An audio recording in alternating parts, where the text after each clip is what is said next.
Good morning, everybody. It's like April 19th or something. No, it does not feel like that. It's trying to snow. I was woken up this morning by 80-kilometer winds, shaking the house.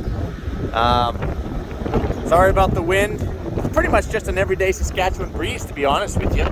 That's the reason why we were sitting in the 1167 doing the video yesterday, because holy crap, it would blow away out there. But anyways, I just kind of wanted to point out a few things.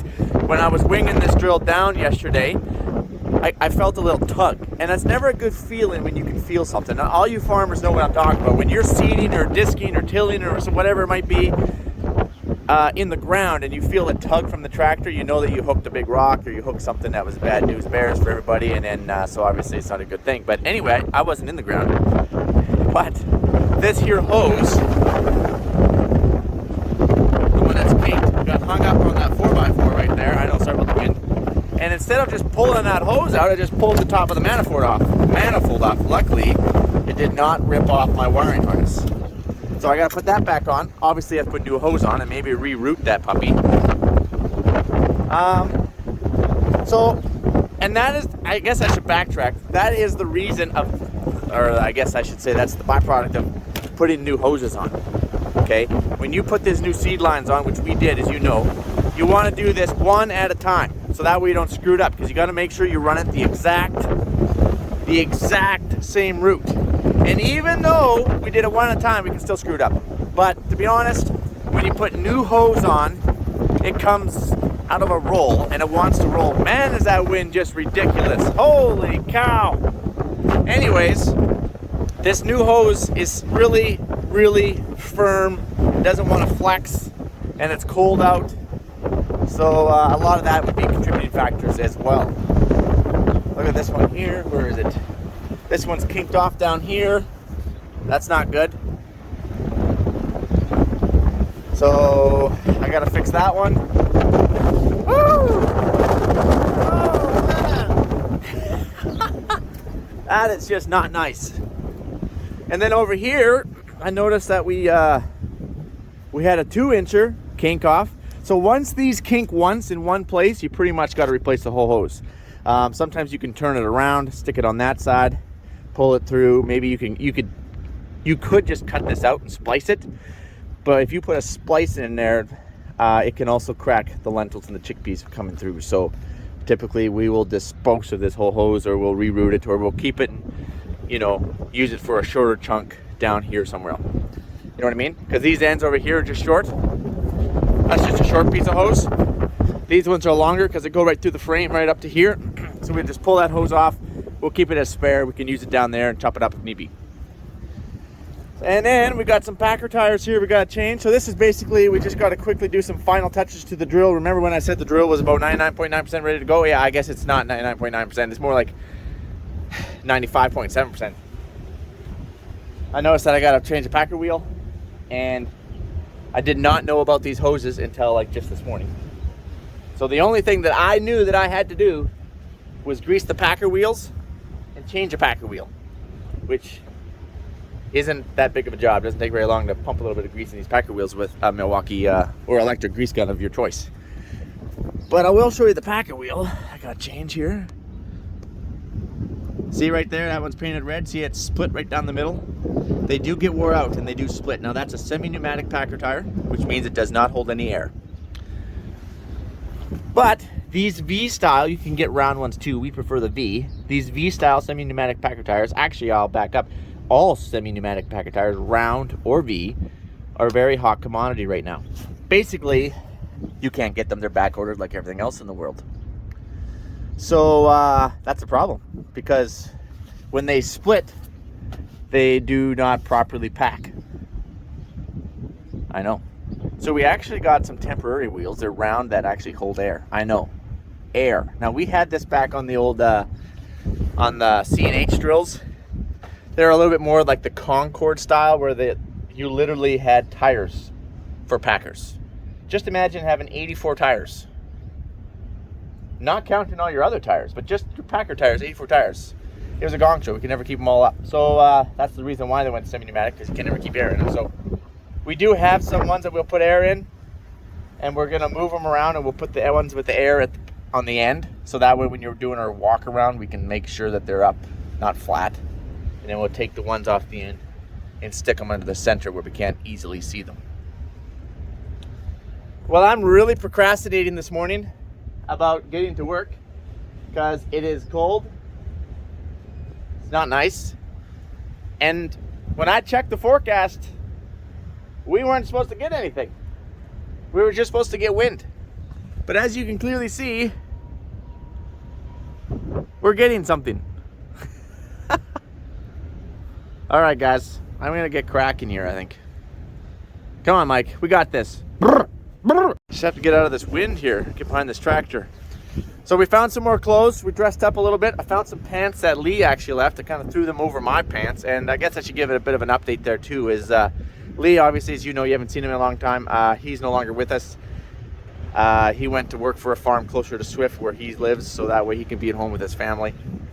Slobbering all over myself here a lot more, so that's totally understandable. We're still good friends. You probably still see him in some videos and so on and so forth, but also Big Frank is no longer with us. If you haven't seen Big Frank around, you know, with the big burly beard. He's an awesome guy. I'm really close friends with him. I've traveled all over the world with him. He also went to try some new things here this last winter. So maybe he pops in and says hi every now and then. But yeah, so those two people we no longer have. But anyways, let's get back at it. Whew! So we're going to be using Frankel's Milwaukee gun. It even has his name on it, Frankel's. Because I left mine up at the North Farm. We're pretty fussy about tools, especially the electric tools around here. It's like, oh, that's my tool, make sure you get that one back. We do share, but so I have to keep Frank's gun so we can start greasing these packer wheels. So basically what we want to do here, guys, right there, remember when we changed all these packer wheels? Was it last winter? We repacked, we put all new bearings in here. Well, that doesn't mean you don't grease them. You still have to grease them. So we're gonna give these packer wheels about 3-5 shots of grease each. I'm gonna put you guys right there. Hopefully the wind doesn't blow you down.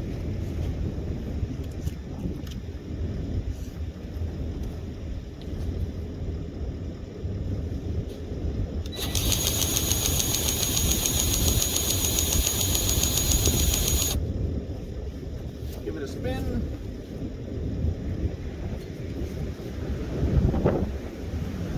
Actually, I like to see how much grease is here. Oh, we got to amp up our grease here.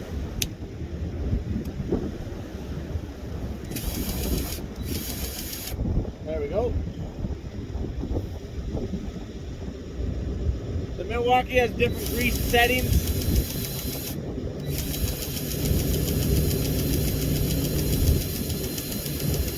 I think we're out of grease. Ah!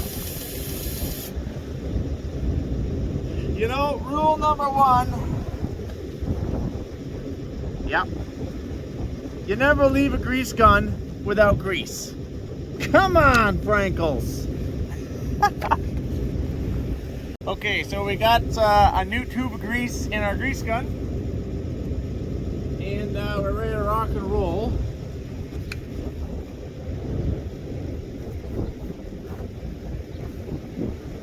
It's always important to hit your head as many times as possible. I always like to feel the packer to know how tight the bearing is, because you got to remember we just replaced them all, right? Some spin pretty hard, which means, you know, they're pretty tight, or they're full of grease, one or the other, or both. And some just, whoo, they spin too easy, and you're like, oh man, I should mark that one so I can tighten up that bearing. So you can normally tell if there's any grinding in there, maybe there's a little bit of dirt. You know, you just give it a good check over while you're right there is basically what I'm trying to say.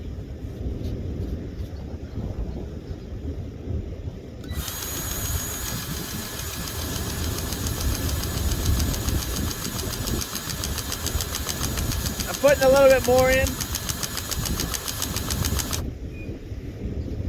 And I give it a good whirly bird. What I don't like about this grease gun is it kind of still oozes out. Slowly but surely, it's still oozing out. That's super annoying because then you get grease kind of all over the place, right? So I just kind of stick him on the packer wheel. And then it's very important. This is the most important part about greasing your drill. Is to make sure that you get grease on all your elbows and on your back, even though that you're trying to be super careful, so that way you can transport it into the tractor or the truck or the house at home. Very important. I would normally flick it on the ground if I was walking around, but you know that we're definitely going to be getting ourselves quite dirty if that be the case. This one's pretty hard. It's a good sign.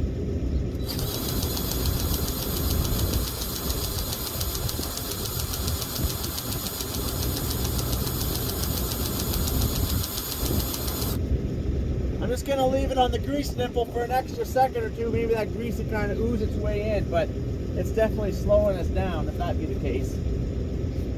No, it's still oozing out. Yeah. That's awesome. I love that. Ooh. I'm just going to put this in here for right now.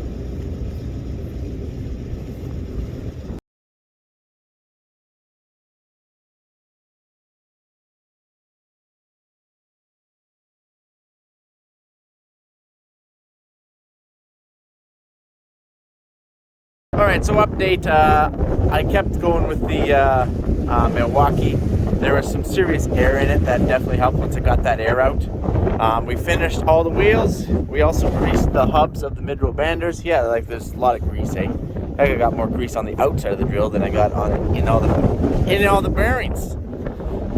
So we're off to the races. We're going to start working on some hoses and some other odds and ends. We're basically just trying to finish up here. And update, these two drills are ready to rock and roll. Still working on the small one.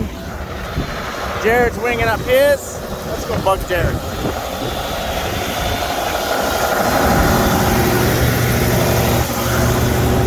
Hey there, sir. Fine with the other ones over there? Yeah, I'm going to bring them out in there. Oh, because you're a two-track? Yeah.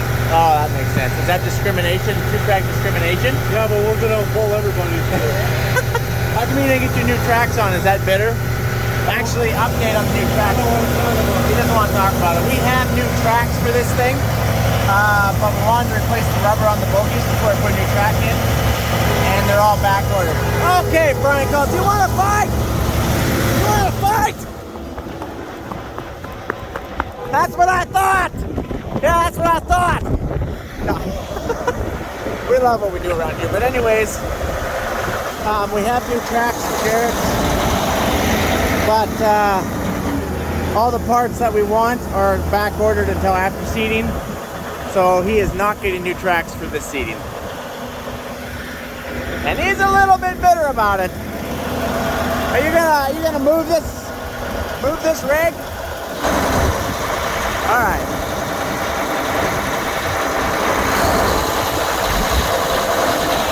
Oh, you want to fight, sir? You want to fight? I'm not a fighter either. I'm not a fighter. Oh, we got some garbage. We're going to have to do some cleaning around here.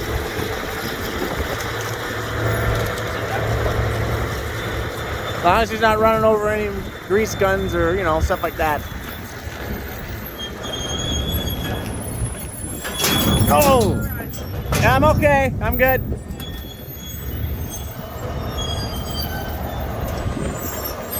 You're right, we should hop on the back one. We're basically just doing the finishing touches of all the drills.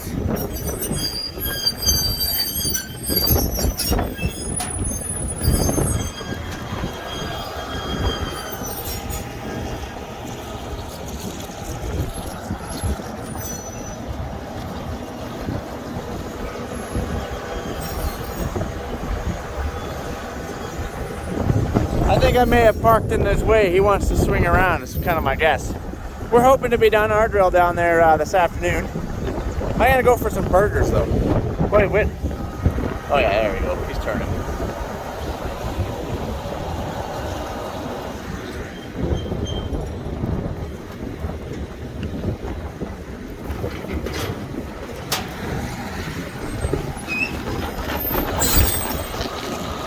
We're looking forward to it, guys. It's going to be an awesome seed. season 2022 is about to commence. Obviously, we got to finalize all the drills, and hopefully we'll be done today. And then tomorrow, if it doesn't snow, because it feels like it's going to snow, we're going to start loading and calibrating. So stay tuned for that. You know, as we're going for lunch here, seeing the cross in front of the 516, I can't help but feel like there's a story here.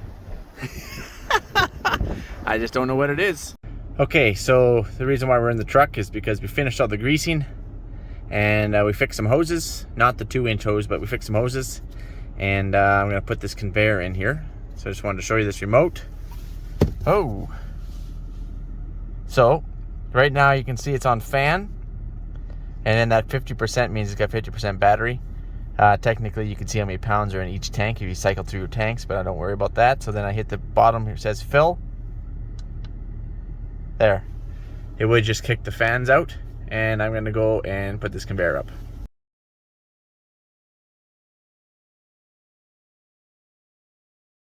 Woo! I'm out of shape. All right, let's head to the tractor.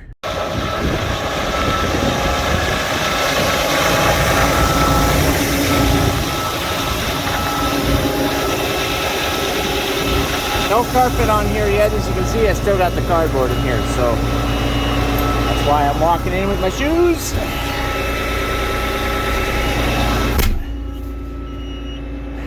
Yeah, I'm gonna have to address that antifreeze. We'll put some in when we get back up to the shop. Well, we put it in the ground here for about 300 feet. We're still lifting up the openers. Basically, I want to get the grease off my tires because I got to set the drill here yet. That's the final thing I got to do.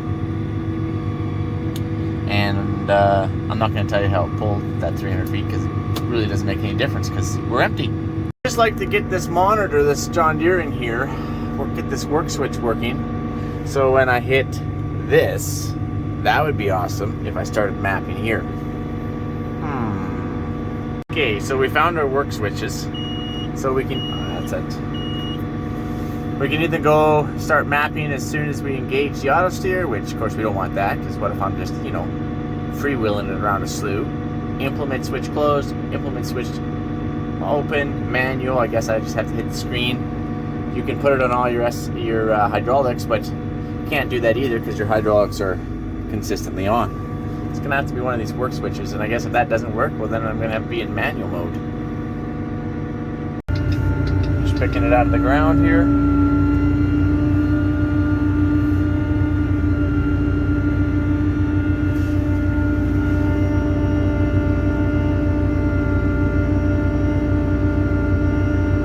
Alright guys, I think I'm gonna wing this puppy up and head up to the yard. I think we're the last ones not ready to go. That's how I like to roll. What if I can figure out this hitch thing we got going on here? There's my hitch options. Do I know how to run that? Absolutely not. Don't worry, I'll probably get the sales guy to come out here when we actually get going. Just to give me a little refresher. Just gonna head up to the shop.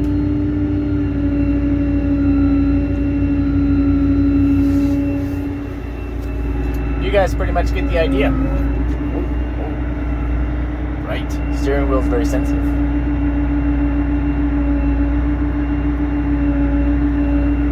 And I'm gonna let you guys go, but you guys have yourself a good one. Hopefully the next video we are loading and calibrating. That always takes about a day to load and calibrate. And then hopefully we can get cracking.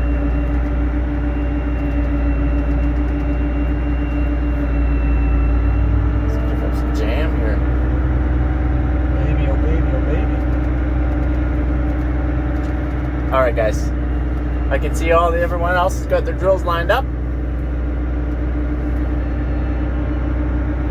Make this corner. This 2-track's gonna take a little bit of getting used to. Jared's probably laughing at me. Don't want to end up in the drink. Apparently I'm still mapping. I must be missing a wire, something. I know that this will work.